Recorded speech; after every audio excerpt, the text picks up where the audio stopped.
ভারতের সাথে সরকারের সব চুক্তি সমঝোতা প্রত্যাখ্যান করেছে বিএনপি।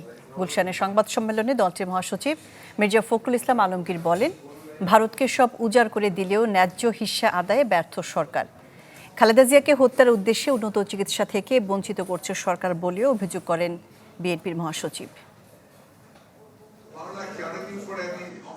দলের স্থায়ী কমিটির সর্বশেষ বৈঠকের সিদ্ধান্ত জানাতে গুলশানে চেয়ারপারসনের কার্যালয়ে সংবাদ সম্মেলন ডাকে বিএনপি, যেখানে উঠে আসে খালেদা জিয়ার স্বাস্থ্যের অবস্থা আর প্রধানমন্ত্রীর সর্বশেষ ভারত সফর ইস্যু।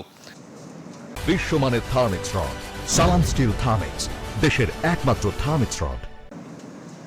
খালেদা জিয়ার উপর নির্মমতা চালানো হচ্ছে দাবি করে মির্জা ফখরুলের অভিযোগ, সরকার প্রধানের প্রতিহিংসায় ন্যায্য চিকিৎসা থেকে বঞ্চিত হচ্ছেন বিএনপি চেয়ারপারসন।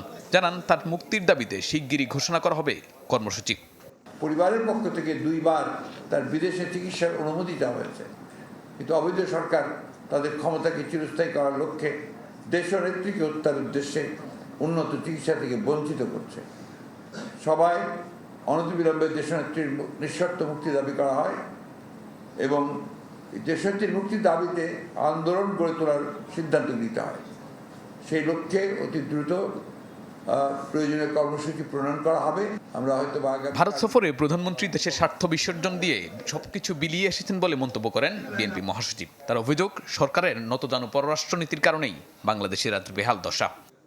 ভারতকে সকল প্রকার সুবিধা প্রদানের বিনিময়ে ভারতের কাছ থেকে বাংলাদেশের কোনো স্বার্থ আদায় করতে শেখ হাসিনা সম্পূর্ণ ব্যর্থ হয়েছেন। এই ম্যান্ডেটবিহীন সরকারের নতজানু পররাষ্ট্রনীতির বহিঃপ্রকাশই এটা। এই অবৈধ সরকার অপরিকল্পিতভাবে বাংলাদেশকে ভারতের উপর নির্ভরশীল করে ফেলছে। সবাই এই চুক্তিগুলোকে বাংলাদেশের স্বার্থবিরোধী হওয়ায় বিএনপি এই চুক্তিগুলি প্রত্যাখ্যান করছে। বিস্তারিত ভারতের সঙ্গে বিএনপির গোপন বৈঠকের বিষয়টি অবান্তর বলেও দাবি করেন মির্জা ফখরুল ইসলাম আলমগীর। বৈঠক সব দেশের সব করতে পারে, গোপনের দরকার, ওপেনলি করি।